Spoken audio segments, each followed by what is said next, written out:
Welcome to Wonderland, a place to deconstruct ideas to understand your body through nutrition, hormones, and psychology. And in doing so, to inhabit your body with dignity, respect, and pride. Hello, my name is Fran, coach with Team Pro Physique, professional bodybuilder, psychologist, nutrition consultant, wife, and mom. So grab your favorite drink, take a deep breath, because I promise you information that can transform how you listen to your body, support what your body truly needs, and help you fall in love with yourself all over again. Hello guys, that's right. Today we are gonna talk about HRT and why is it that you may not be experiencing the results that you were promised. So let me tell you something right from the start. HRT isn't magic. So if you are already on HRT but not seeing the results that you were hoping for, or even if you're doing research about starting HRT, stay here, because what I'm gonna discuss in this video is gonna be scientific based knowledge that will help you, yes or yes.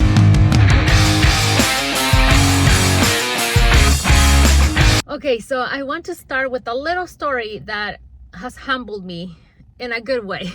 Okay, so this is something that I have seen with me, but I also have seen it with my clients. There was a time in which I didn't know better. Here's the thing, guys. I don't want to come here and just put myself as the person that knows all. Like, I am not that person. I don't pretend to be. But I do like to keep learning, and I like to keep educating myself with books, with new researches, with my experience, with the experience of my clients, and I just love learning. But there was a time in which I thought I had all the tools for me to succeed in my physique goals. Little did I know that I was missing a big piece. Okay, so I was on HRT. This is early 40s. I'm 45. I was on HRT. And I just thought that having hormonal replacement therapy was gonna fix my situation. I was just gonna feel better. My body composition was gonna improve. My mood would improve. You know, all the good things that we hear about having in place HRT. And so I thought that my training performance was gonna improve. My sleep was gonna improve. My mood, my energy, everything was I was just gonna feel like a 15-year-old all over again. You know, of course you need to give it time for HRT to take its effect. It's not gonna be overnight, and you just need to be patient with it in many aspects. But the one thing that I was noticing that wasn't improving was my mood, was my anxiety, emotional reactivity, and also my depression. Yeah, it was improving, but not to the point where it was mind-blowing. I still struggle a lot. And then when I did my lab work, those results came back not very good. And so I was puzzled, because I was taking care of my nutrition, I was doing my cardio, I was doing obviously my training, I was eating good nutritious foods. I was doing all the things that in paper will give you good results. But my cholesterol came back high, quite high, and my A1C, which is the glucose level in your blood, came back high, meaning I was pre-diabetic. And I was like, how is that possible? I am not overweight. I watch my carbohydrates. They were at a good level. They were high quality carbohydrates. They were paired with fat, they were paired with protein, you know, a good balanced meal. And also, I paid attention to my fats. My fats were high quality and just enough to preserve my hormonal balance. However, my hormones were still off. My cholesterol was high, like I said, and I was pre-diabetic. That was like a bucket of cold water on my face. Oh, and also my digestion was not in a good place. I was constipated. So what I did was I started to cleaning up my diet even more. So I started doing research. What are the foods that I need to eat in order for me to lower my cholesterol? And what supplements can I take? And how can I improve my digestion? And I was hyper fixated on walking every single time after each meal to lower my blood sugar. So I became very restricted, and I became hyper fixated on everything that I was doing. I started creating some food anxiety, food fear. My diet was very limited because I thought that, you know, something in my diet could be causing this. I started doing so much research and I tried all of it. But still, I was not improving my digestion, and I was still having high glucose in my blood test. And yeah, the cholesterol thing was another thing that I just couldn't improve. So even the things that I love so much, I gave up. I would love to go to Starbucks and get a nitro with vanilla sweet cream, but because of the sweet cream comes from, animal source fat, I stopped having it because of the fear of increasing my cholesterol. So I was in a really bad place. And I just thought, well, maybe this is me. Maybe this is just my normal and I need to accept it. But oh man, good thing that I like learning and researching and asking questions, because now I see how much damage that season of my life did to me. And that's why I'm here. Because I want to talk about my experience, because I am not an isolated case. I see it time and time again with my clients as well, unfortunately. And I'm sorry that I'm taking too long to explain my situation, but I do want you to know that the things that you're going through are very similar to mine, even if you haven't pinpointed just yet. So basically my research was, useful, but was very superficial. And that's the part that I missed, because you can take HRT and still not feel any better. What I didn't understand at the time was that my body was living in a flight or fight mode. And by me doing all this research, getting myself full of somewhat useful information, because it was not attacking the source of the problem, created even more stress. And so it didn't really matter how clean my diet was, because I removed a lot of things. I was not seeing any results whatsoever. Again, because that was not the source of my problem. However, the problem that I had, and that I see that my clients have and many other women have, is the same thing. My body was living in chronic stress. And I know. You're like, okay, I know the answer. No, you don't know the answer yet. Hold on. This is not about managing the stress. There's much more to it. Because hormones do not override your environment. Instead, they respond to it. And it is very common to live in chronic stress. Because if you think about it, a woman is supposed to work, care for others, train, look good, have a career, have a successful career, stay sharp, and somehow do everything without dropping anything. And you know the concept of superwoman that became very popular, and we are all pretending to be that? Let's stop pretending. We cannot be that. We're human. We're not superheroes. Being a superwoman is just pure fallacy. I mean, it's a really nice concept, but it's not sustainable. It is not realistic. I mean, yeah, we like to call it driven, ambitious, but if you look at it biologically, that is pure pressure. That is sustained pressure that becomes chronic stress. So here are my 3 steps that I promise you. Sleep like if it's your prescription. If you go to sleep late because you are trying to be productive and try to get ahead of the next day, and you still wake up early, and if your progesterone is already dropping, and if you have fragmented sleep, guess what? Your nervous system is never really regulated. And because of that reason, your glucose levels are also not regulated. So you are at a higher risk of becoming diabetic. So if you are living on 5 hours of sleep, running on caffeine, HRT won't feel like it's doing anything because your system is not regulated. Number 2, stabilize your blood sugar. How do you do that? Remember, my issue was thinking that the diet will do it, right? Well, the sleep will help.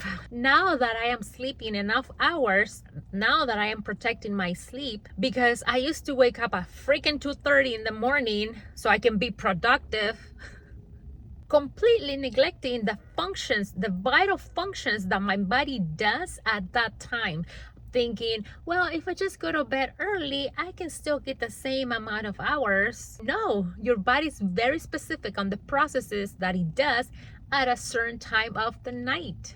So if I wake up early, I will disrupt those processes. But let's be realistic. I never went to bed at a decent time to get 8 hours of sleep. That was the idea, but I never did it. So I was always sleeping 5 hours, 5 hours and a half, and that was my normal. And I was feeling really good with myself. Oh, but I kept telling myself that I was such a high performance woman because I can get my training done by 6 a.m. and by 7 a.m. I already did this, and by 8 a.m. I already did all this, and by 10 a.m. I already did all this. But I didn't see that I was running myself into the grave, because that's what it is. And so it didn't matter that I was on HRT eating clean foods if the base, the foundation was not in place. Now, I didn't change my diet. I am still eating the same way, and I am not overly obsessive about those after meal walks to regulate my sugar. But now that I am sleeping anywhere from 7 to 8 hours, my body is no longer insulin resistant. And another way to stabilize your blood sugar is by not skipping meals, not under eating, living on coffee, not getting enough protein, or swinging your carbs randomly, because your body becomes reactive, and that blood sugar instability will also raise stress signaling, more cravings, more fatigue, more sleep disruption, and it becomes a freaking loop, because you cannot fix those issues with supplements. Because if you are creating an unstable metabolic environment, there's no supplement, there's no HRT that can take you out of that. Okay, number 3, reducing the chronic activation. This is a big one. Overtraining, overcommitting, always mentally on, having no boundaries, even when the people that you love, and having no recovery periods, no recovery time, and no recovery windows. Recovery, what is that? What is that? We neglect it sometimes. We forgot that it's an essential part.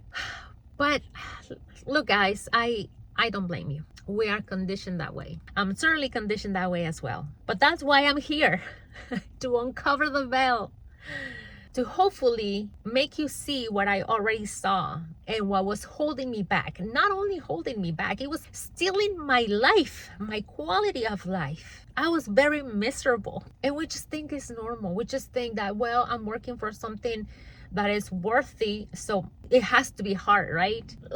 Yes, but no. We need to be strategic, not just do the hard thing just for the sake of being hard. We need to ask, is this kind of hard taking us where we want to be, or is taking us away from it? I think that this is very tricky sometimes. When with my clients, I see all the signs, all this chronic stress, all the inflammation.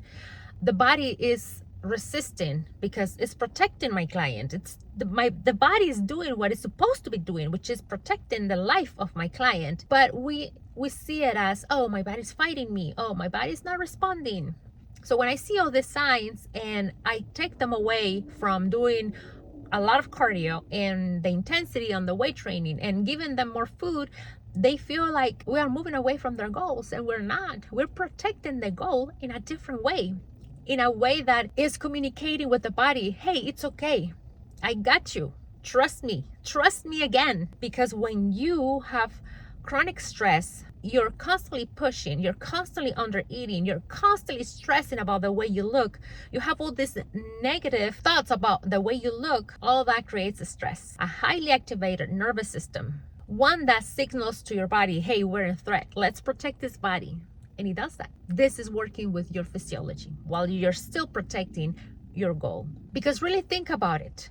If your body is in constant stress, everything is going to get disrupted. Your sleep, your hunger signals, your metabolic capacity, the ability to train, all the things that need to be running in place for you to achieve those fitness goals, to look in a certain way. But we're not taking care of them. We are too busy doing a lot of cardio and under eating, because that's what we were told that we were supposed to do, right? So recently I was talking to someone at the gym, and this person told me, I really don't want to hire a coach, because why would I want to do that if this person is going to tell me to eat fish and asparagus? I can do that on my own, right? I don't need to pay no one to tell me that. But that's not coaching. Coaching is looking at all those signals that your body is adapting to, all those signals that are louder than your cardio, louder than your under eating, because all this environment the lack of sleep, the highly activated nervous system, those are signals to your body that your body needs to adapt, needs to respond in order to keep you alive. So it doesn't really matter if you're doing a bunch of cardio, your body is still receiving the same signal. We are in danger. Let's protect this body. Let's not make any changes.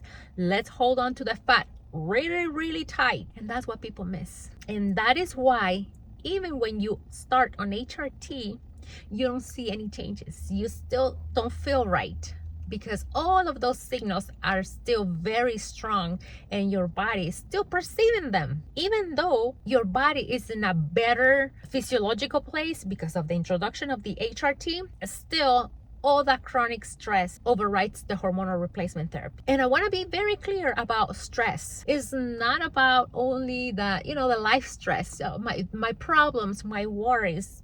That is part of it, but it's not all of it. Stress is lack of sleep. Stress is negative thoughts, self-criticism, always trying to optimize yourself, always trying to do better, always do more. Obviously, it's also a lot of cardio and under eating. So stress looks very different. So stress it's very wide. It's not only about I'm stressed because of work, or I'm stressed because my kids are giving me a hard time, or I'm stressed because my relationship with my partner is not going well. That, like I said, that is part of the stress, but it's not all of it. Yes, I don't think that people see stress as what it is. Stress is not eating well. Stress is under eating. Stress is doing a bunch of cardio. Stress is always training with no recovery. Stress is self-criticism. Stress is not sleeping well, putting a lot of things on your plate.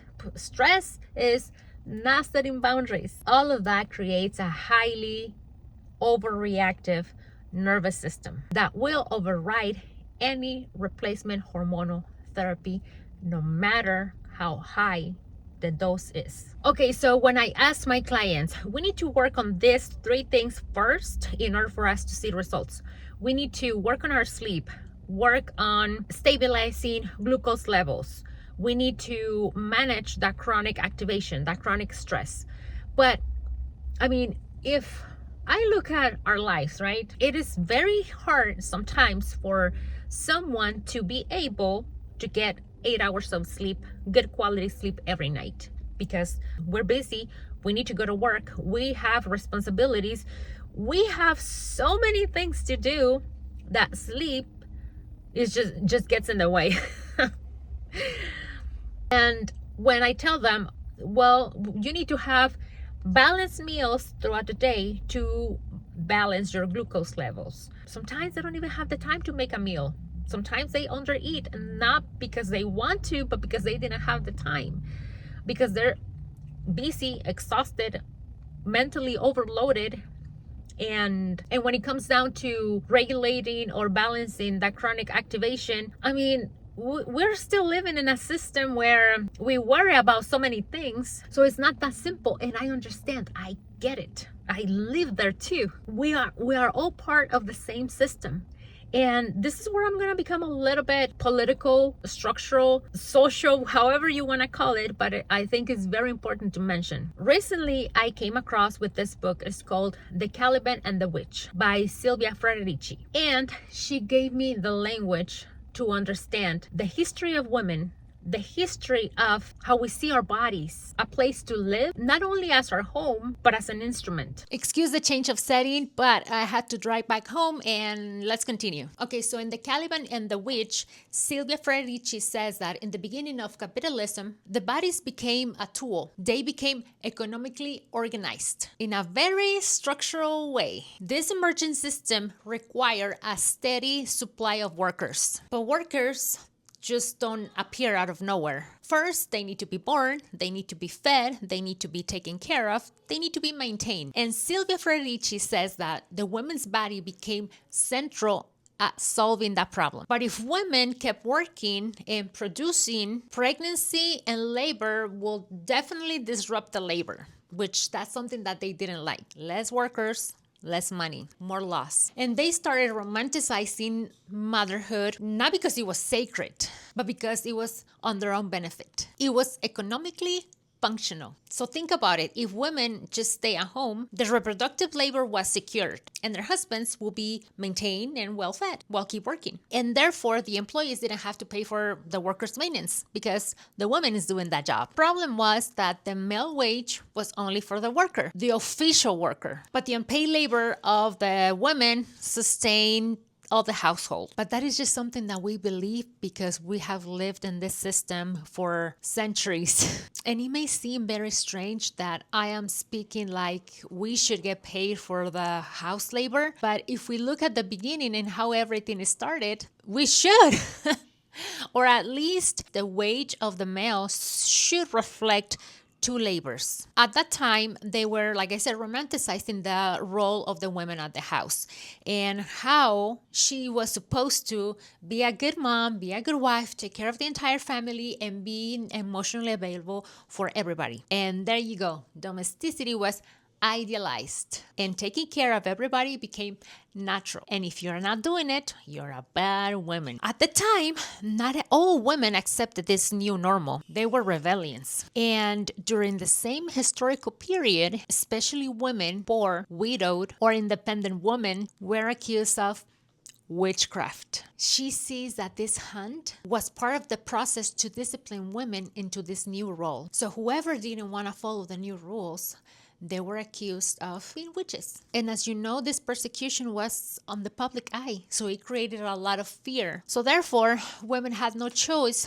but to follow the new rules. And so for women that didn't want to reproduce, they were also considered witches. And I think it's important also to mention that this was the period of the Black Death. So there was a lack of workers. And so for women to not wanting to reproduce, they very much were considered witches because they were going against their nature. And with years and years of conditioning, we are here, thinking that the way we live is normal, thinking that our bodies are tools to produce, thinking that if I'm resting, I'm wasting my time, thinking that every minute of our day has to be optimized to create something, to do more, to make more, to produce more. And I know that we started talking about physiology, HRT, and now we are talking about economics. But stay with me, because our material conditions shape the way we think and the way we live. Because the structure we live in becomes natural, becomes normal, and we are the result of our material conditions. That is what Karl Marx said. And Frederici says that women were assigned the role of sustaining labor, invisible, unpaid, endless. And over time, that role started becoming natural, right? And here is why HRT matters. Because if generation after generation, women were conditioned to handle everything, absorb the stress quietly, put themselves last, and equate worth with endurance, that becomes internal, not political. Physiological, because our nervous system doesn't make the distinction between this is my personality or this is assigned pressure. Our bodies only read demand, stress, pressure, and all of that becomes chronic activation. The activation that we talked about that affects our sleep, our glucose regulation, our metabolism, inflammation, and hormonal signaling. So when I say HRT isn't working, I am not blaming the medication. I'm saying that the environment mirrors your physiology. And HRT obviously operates within that environment. But I am not here to tell you what you do and what you shouldn't do. I am not here to tell you to stop working. I am not here to tell you to stop pursuing that big goal that you have. I am not here to tell you that if you want your HRT to work, you should just stop caring for everything. I get it. All of those things are real life. But here's the shift that matters. When you see this model, when you see the structure, when you recognize that many of these roles and expectations were assigned to you, to us, you stop confusing them as your identity. We've been in this model so long that it feels normal. But once you see it differently. And when you see it differently, you start relating to your body differently. And you stop trying to fix chronic pressure, chronic stress with more discipline. And I became so passionate about this that I want many women to be aware of this. That's why I have it on my shirt. This is not a personal failure. This is not a personal problem. It is a structural problem. That's why I'm here recording this video, because I want to expose the asymmetry that this structure has created. And that is exactly what I didn't understand when I was trapped in this situation where I thought I needed more restriction and I needed to be more disciplined in order to my body to respond to the hormonal treatment. When in reality, I was just digging myself deeper and deeper. So start by creating the foundation in which HRT will shine with your nutrition and training that supports, not increases, that chronic stress. Work with your body. Work with the physiology that you currently have, not the one that you wish to have. We need to accept the reality that we live in. Understand the roles that were assigned to us. Understand that we still have freedom within that structure. Understand that we are, to a certain point, free to make decisions. Understand that this reality that you live in and that you do not like, you can still change. Yes, within the same structure that is oppressing. I know we cannot escape it, but at least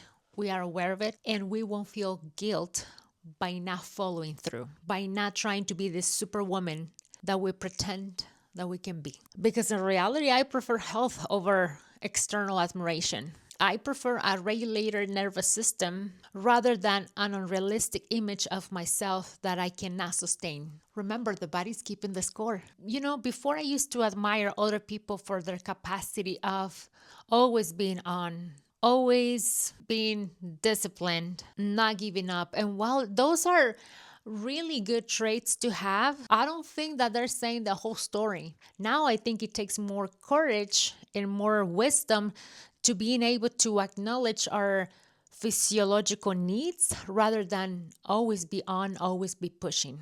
Understanding when our body is capable of keep pushing, but also understand when our bodies is actually screaming for rest.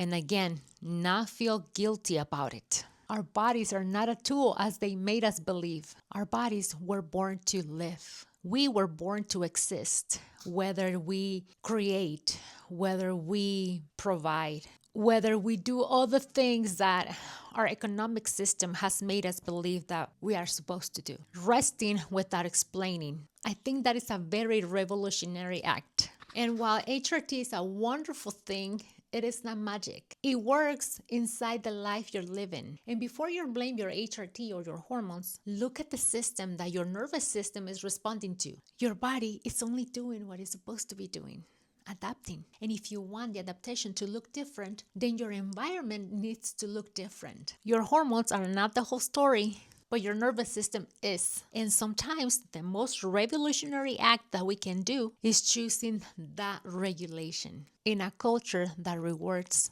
otherwise.